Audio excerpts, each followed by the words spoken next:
কালিয়াগঞ্জে বহুদিন আগের থেকেই ব্যবসাটা খারাপ হওয়ার দিকে কারণ হচ্ছে ডিস্ট্রিক্টটা ভাগ হয়ে গেল। তখন ডিস্ট্রিক্ট ভাগ হয়ে যাওয়ার পরে কালিয়াগঞ্জ তো পকেটে হয়ে যাবে। এই পকেট জায়গা হয়ে যাওয়ার জন্যই বাইরের লোকজন, আর ভৌগোলিক অবস্থান অনুযায়ী কালিয়াগঞ্জে যে জায়গাটা আছে, মানে বিহার পায় না, অন্য কোনো কিছু পায় না, একটা বর্ডার এলাকার মধ্যে পকেট এলাকা। আগে এই এলাকায় ব্যবসা হতো, কিন্তু এখন যেহেতু ডিস্ট্রিক্টটা ভাগ হয়ে যাওয়ার পর তখন আর কি চেঞ্জ হয়ে গেল। আমরা এমনভাবে পড়লাম একটা ব্যাকওয়ার্ড জায়গার মধ্যে, মানে ভৌগোলিক অবস্থান অনুযায়ী খুব খারাপ পরিস্থিতির মধ্যে আছে। মানে এখান থেকে যোগাযোগের মোটামুটি আস্তে আস্তে কিছু কিছু হচ্ছে, লোকের লাইনঘাট নতুন করে খুলছে, কিন্তু সময় লাগবে। আগে যেভাবে তেলের ব্যবসা একটা হতো, কাঁচা শুকনা লঙ্কা ধনপলহাটের একটা মন্ডি ছিল, সেসব জায়গাগুলো আর এখন নেই। আর বিশেষ করে কি বলবো, মানে সরকারের যেরকম মানে কালিয়াগঞ্জের ব্যবসায়ীদের যা করছে আর কি আছে, সেসব ব্যাপারে খুব একটা উদাসীন মনোভাব আর কি। তাহলে ব্যবসায়ীদের যে সাপোর্টিং দরকার, সেই সাপোর্টিং গুলা ব্যবসায়ীরা ঠিকঠাক মতো পায় না। কি ধরনের সাপোর্ট পেলে ভালো হতো?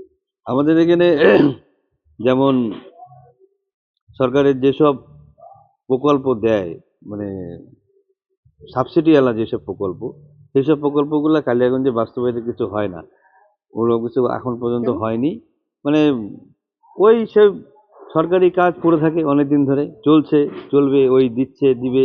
আমরা কাগজপত্র লোকে অ্যাপ্লাই করে, কিন্তু ওই সরকারি ফাইল পড়েই থাকে। এটা তো বেকারত্বের আর সংখ্যা বাড়ছে। এইভাবে চলছে আর কি। এভাবে কোনো সুরাহার কোনো কাজ নেই, জায়গা নাই এখানে। বেকারত্বের সংখ্যা তো বাড়ছে। বেকার বাড়ছে, তার জন্য তো বাড়বেই। মানুষের পরিবারে এক এক করে প্রত্যেকেরই সন্তান সন্ততি হচ্ছে, তাদের আর মানে পড়াশোনা করে চাকরি বাকরি নেই।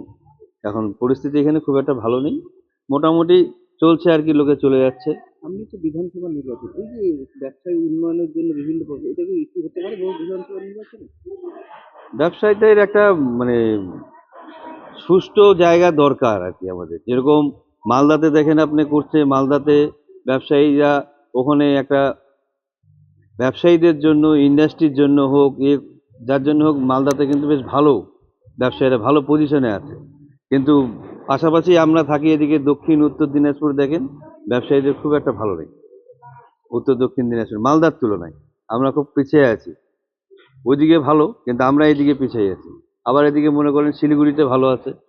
আমাদের এই জায়গাটা এমন অবস্থায় পড়ে আছে, আমাদের ব্যবসার পরিস্থিতি খুব একটা ভালো নেই।